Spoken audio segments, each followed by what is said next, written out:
So, ngayong araw naman ang itatopic natin is about sa related rates. So, ito yung medyo nahirapan ako nung college ako, nung nag-aaral pa ako. Pero since board exam naman to, pwede natin gawin to ng paraan na mas madali siya compared dun sa pag-solve natin nung college. So, a ladder 20 feet long is placed against a vertical wall. The foot of the ladder begins to slide away from the wall at the rate of 1 feet per second. How fast is the top of the ladder sliding down the wall when the foot of the ladder is 12 feet from the wall? So, unang gagawin natin lagi is drawing natin kung ano yung itsura niya para ma-visualize natin. So, may ladder daw na nakapatong sa vertical wall. Sabihin natin yung wall. So, yan daw yung wall. Ito yung ladder. So, the foot of the ladder begins to slide away from the wall at the rate of 1 feet per second. So, lagyan muna natin yung 20 feet. So, 20 feet long daw yung ladder. Tapos, yung ladder daw nag-slide away from the wall at the rate of 1 feet per second. So, meron tayong dx over dt. Tama? Na 1 feet per second. So, bakit? So, sabi kasi dyan, the foot of the ladder begins to slide away from the wall at the rate of 1 feet per second. So, kung ito yung foot ng ladder, papunta na dito siya. Lumalayo siya sa wall. So, nag-change yung x natin. Kaya tayo may dx dt. So, ang hinahanap, how fast is the top of the ladder sliding down the wall when the foot of the ladder is 12 feet from the wall? So, ang hinahanap naman natin is dy over dt. Yan ang hinahanap natin. Ilan daw yung dy dt kapag yung distance ng ladder doon sa wall is 12 feet na. So, ilagay lang din natin tong 12 feet. So, kapag nasa-solve tayo nung college, kailangan i-analyze nyo pa yung gamitan niya siya ng Pythagorean theorem, tapos mag-derive ka pa. Pero dito, hindi na. So, paano ang gagawin natin? So, explain muna natin ano ba tong dx dt na yan o yung dy dt. So, yung dx dt na yan ay change in distance sa x-axis, meaning meron kang x final, distance final, minus distance initial over change in time. So, sa technique na to, yung change in time natin, i-assume lang natin yan lagi na change in time is 1 times 10 raised to negative 6 seconds. So, yan na yung dt mo. So, ano bang hinahanap? Yung dy dt. So, i-plot mo lang din o isulat mo lang din yung dy dt o yung hinahanap. Tapos, alam natin na yung change in y direction is my y final minus y initial. Kasi yan ang ibig sabihin ng d, diba? Over dt. So, ano yung y final? Ano yung y initial? Ano yung x initial? Ano yung x final? So, yung x initial, yan na yung given sa'yo. Laging tatandaan na yung mga x initial, y initial, o kung ano mang initial yan, yan yung mga initial value na ibibigay sa inyo. So, since sinabi dyan na yung foot daw ng ladder is 12 feet away from the wall, yan yung x initial mo. X initial mo. 12 feet. Tama. Paano mo ngayon makukuha yung y initial? So, kung 22, may 12 dito, paano natin makukuha yung y? Gagamitan natin siya ng Pythagorean theorem. So, c squared is equals to a squared plus b squared, diba? So, ang c squared mo is 20. 20 squared. Ang a squared mo is 12 plus b squared. So, makukuha na natin yung y. Sabihin natin yung y is equals lang siya sa b. So, 20 squared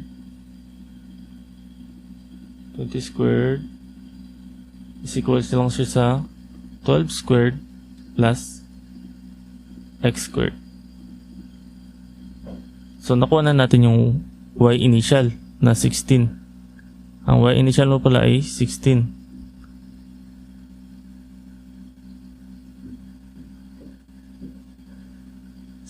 Feet.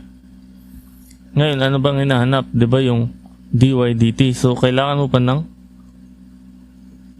y final. Correct? Kasi meron ka ng dt. Yan na ngayong ito. I-assume natin na 1 times 10 raised to negative 6. Paano natin makukuha yung y final? So, kung meron tayong change in distance dito na 1 feet per second, ibig sabihin magbabago to, di ba? Makukuha mo yung final value ng x. Tama? Kasi di ba dx dt is equals to x final minus x initial over dt. So, meron kang x initial, meron ka rin change in time, meron ka rin dx dt. So, makukuha natin yung x final. 1 feet per second is equals siya sa x final minus ang x initial mo daw is 12. Tapos, ang dt mo o yung change in time mo is 1 times 10 is negative 6. Makukuha mo yung x final.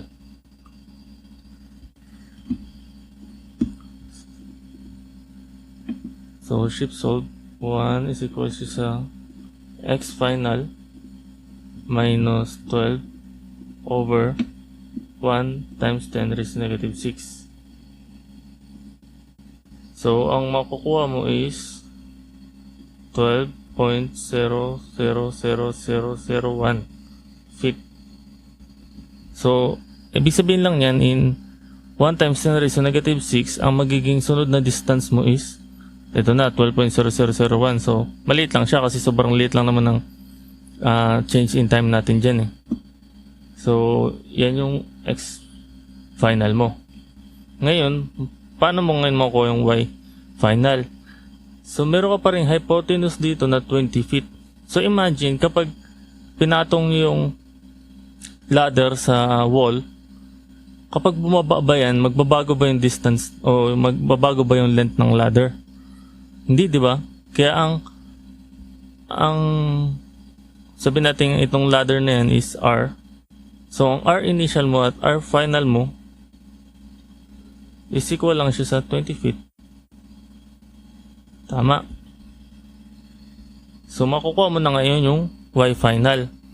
Gamitan natin siya ng Pythagorean theorem ulit.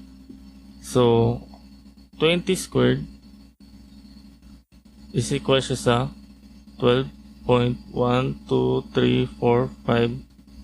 squared plus y final squared.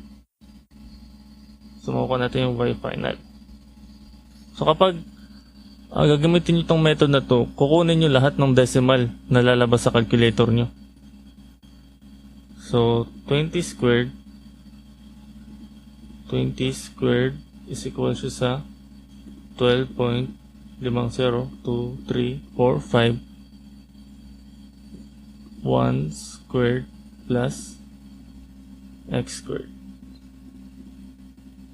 So, ito na yung final mo na y final mo. So, 15 point, ilang 9 yan? 6 15.92345 6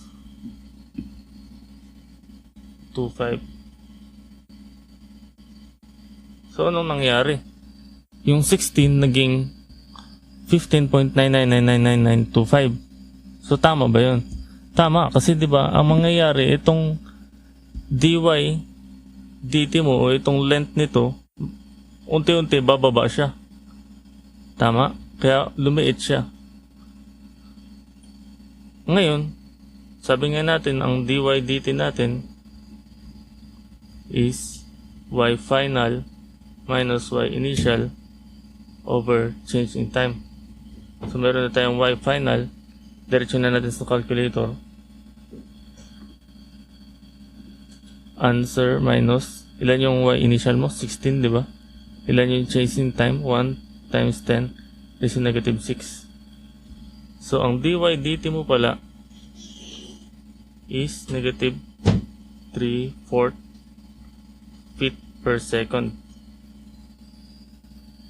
So, kailangan ma-recognize nyo lang o ma-differentiate nyo yung nagbabago sa hindi nagbabago.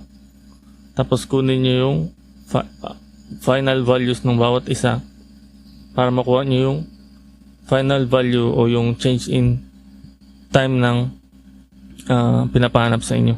So, next example tayo para maintindihan pa natin. A spherical balloon is being filled with water so that its volume increases at a rate of 100 square centimeter per second.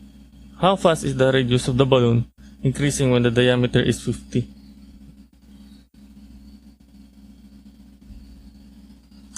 So, may balloon daw tayo. So, may balloon. Its volume increases at a rate of 100 centimeter squared per second. So, meron tayong dV over dt. Kasi may change in time yung volume siya, di ba? 100 centimeter square per seconds. So, ang hinahanap, how fast is the radius of the balloon increasing when the diameter is 50 centimeter? So, ang hinahanap pala is dr over dt. Tama. So, ano yung dr dt mo? Mayroon tayong radius final minus radius initial over ilan yung dt natin? 1 times 10 is negative 6. So, how fast is the radius of the balloon increasing when the diameter is 50 centimeter? Ano yung diameter na yan? Yan yung initial diameter mo. D initial mo. Which is 50 centimeter. Tama? Ngayon, para makuha yung radius initial mo, divide mo lang sa 2 yung diameter. Bali magiging 50 over 2 or 25 centimeter. Ngayon, kulang ka pa.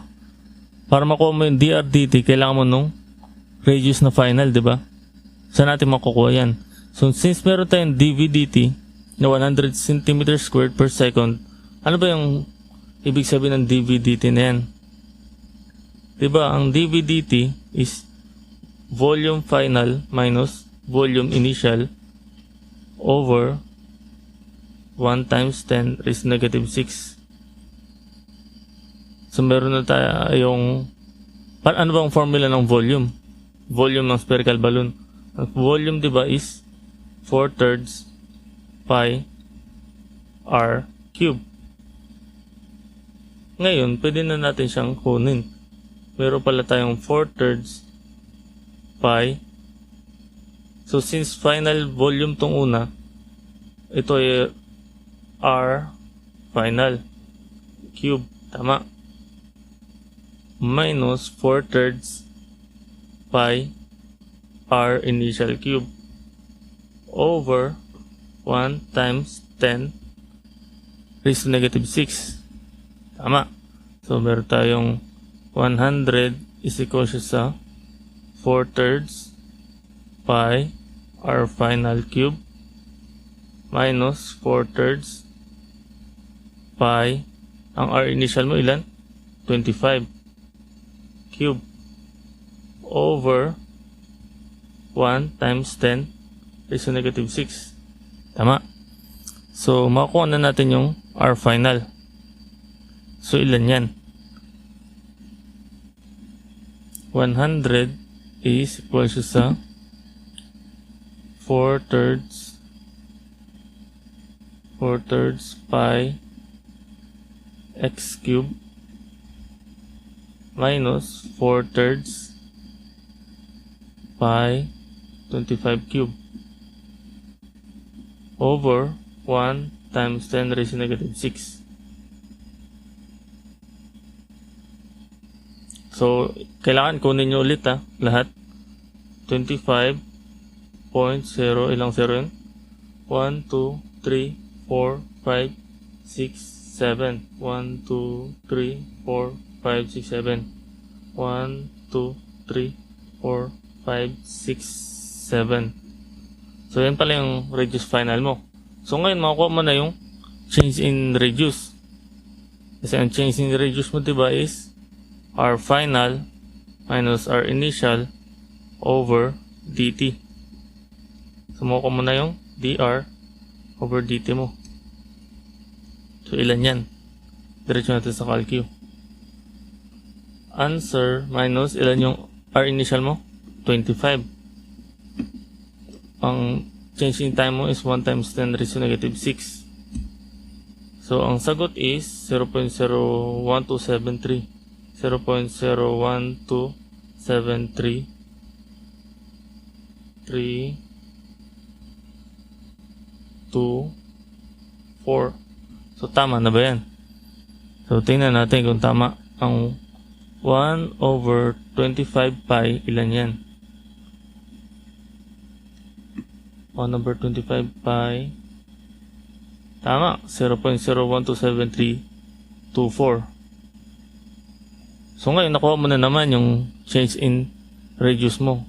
So, anong ginawa natin? Kailangan mo lang hanapin lahat ng initial values, lahat ng final values. Saka mo siya dr dt o kung ano man yung change na hinahanap. So, hindi mo na siya kailangan mag-derivatives, diba? Hindi katulad nung sa college natin, kailangan pa ng derivatives. So, next problem is, if the diameter of a circle is increasing at a constant rate of 0.1 cm per second, find the rate of change of the area of the circle when the diameter is 4 cm. So, yung diameter daw ng circle is changing or increasing at a constant rate of 0.1 cm per second. So, the diameter mo, changing diameter over changing time is 0.1 cm per second. Find the rate of change of the area of the circle when the diameter is 4 cm. So, hinahanap is dA over dt. Ito yung hinahanap. So, when the diameter is 4 cm. So, yung diameter na yan, sabi ko nga, lahat ng ibibigay sa inyo is initial value. So, the initial mo is 4 cm. Ngayon, since may change in diameter over change in time ka, makukuha mo yung d final. Kasi ano ba kailangan sa d area? O yung change in area. Diba? Area final minus area initial over change in time. Eh, yung area ng circle is pi r squared. Pi r final squared minus pi r initial squared over dt. Tama? So, may r initial ka na 2 cm. Kasi di-divide mo lang sa tutong diameter na yan. So, ang dA change in diameter mo raw is 0.1, diba? So, 0.1 may d final ka minus yung d initial mo na 4 over yung change in time mo na 1 times 10 raised to negative 6. So, ilan yung diameter final mo? So, 0.1 equals sa diameter final minus 4 over 1 times 10 raised to negative 6. Ganyan. 4.60. So, ang D final mo pala is 4.123456 cm. So, ano nga yung radius final mo? Di-divide mo lang siya sa 2. Siyempre, magiging 2 point ano lang. Ilang 0 na yan? 7 0. 2.1234567 cm. Ngayon, makukuha mo na yung rate of change in area. Kasi ito na yan siya, di ba? So, pi, yung R final mo, lagyan agad natin,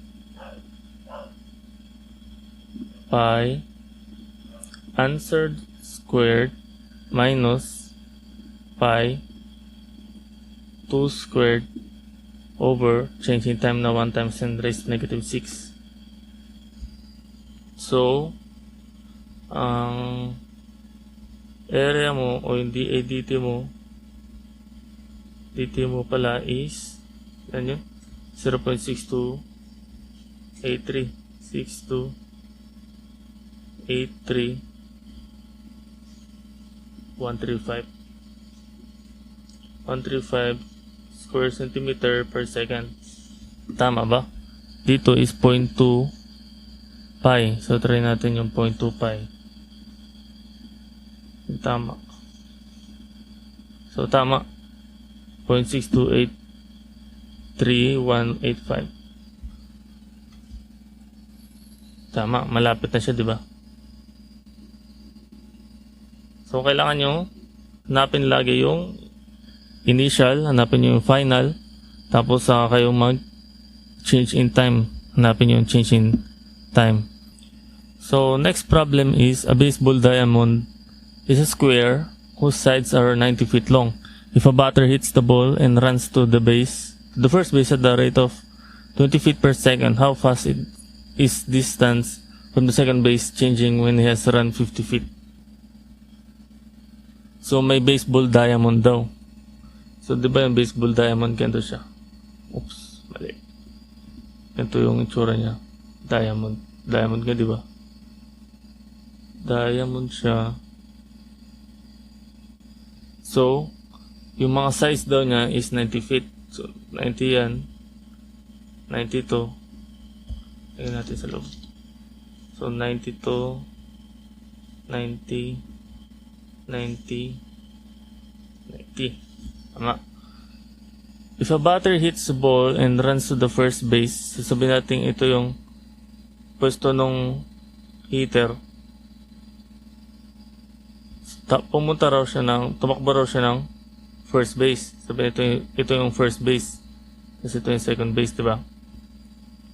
So, tumakbo raw siya ng 20 feet per second. 20 feet per seconds. How fast is his distance from the second base changing when he has run 50 feet? So, kung tumakbo na raw siya ng 50 feet, sabihin natin around nandito na yung 50. Diyan na yung 50. Ito. Tumakbo na raw siya ng 50 feet. How fast is his distance from the second base changing? So, gano'n daw kabilis nagbabago itong distance niya dito sa second base? Tama. So, kailangan na naman natin hanapin yung, sabihin natin ito yung S. Sabihin natin S yan. So, ang hanapin natin is ds over dt. Kailangan mo ng S final minus S initial over change in time. So, 20 feet per second daw yung takbo niya dito papuntang first base. So, tumakbo na raw siya ng 50 feet. Meaning, meron ka ng initial value na 50. So, kung sabihin natin ito is X, itong 50 na yan, bali ang X final mo, yung X initial mo is 50. So, meron ka ng dx dt na equal siya sa 20 feet per second. So, ilan yung dx dt mo? X final minus X initial mo na 50 over yung assume natin na 1 times 10 raised to negative 6 seconds. So, ilan ngayon yung X final mo? So, 20 feet 20 equals siya sa X final minus 50 1 times 10 raised to negative 6 50.40. So, X final mo pala is 1, 2, 3, 4. Yan. So ngayon, paano natin makukuha tong distance na to? Yung S initial. S initial. Paano natin makukuha yan? So, since 52 at 90 yan, ilan to? Kung 90 tong kabuuan niya. Tapos nakatakbo na siya ng 50. So may matitirang 40. Tapos since right triangle naman to, di may 90 degree ka na dyan. So pwede mo na siyang gamitan ng, bali itong S pala na yan is hypotenuse. Tama? Kasi pag dinrawing natin siya, ganyan na itsura niya. Ito yung S. Sino natin?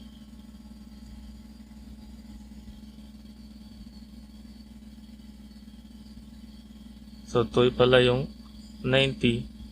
Ito yung 40. Ito yung S.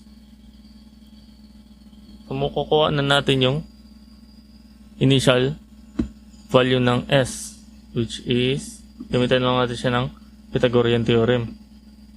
90 squared plus 40 squared.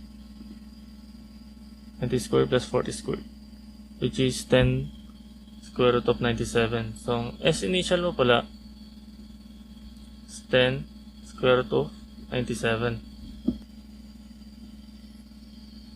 So, ano ngayon yung S final mo?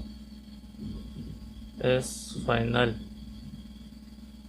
So, since yung X final mo is 50.0002, ibig sabihin, tatakbo pa siya ng unti.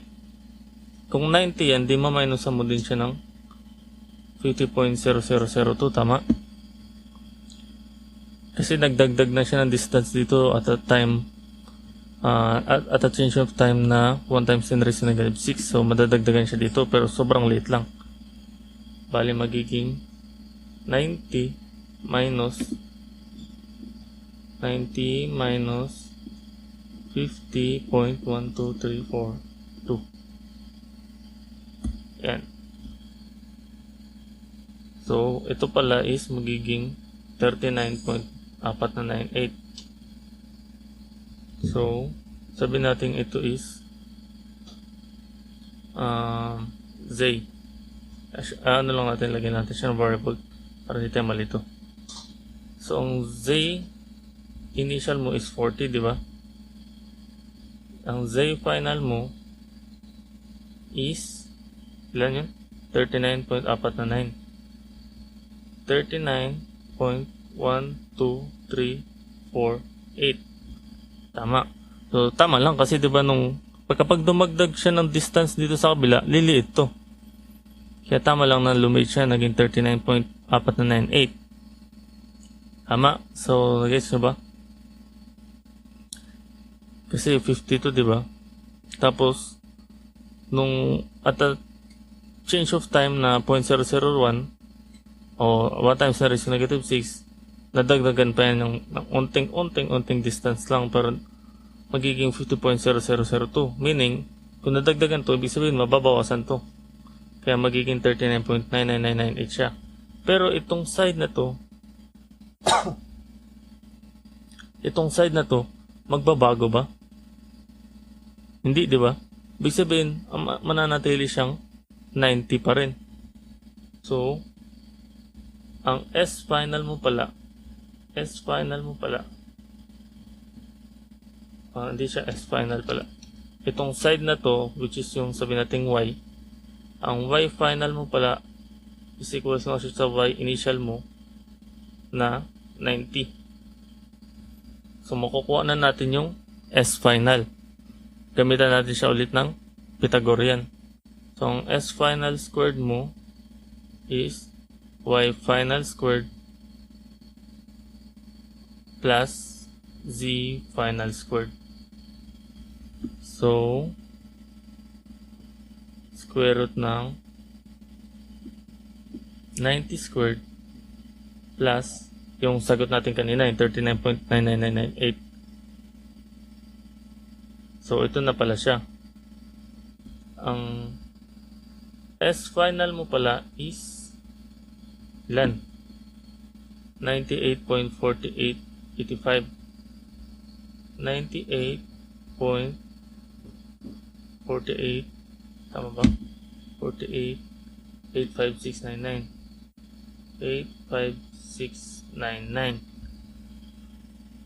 Ngayon, makukuha mo na yung change ng S o yung DSDT.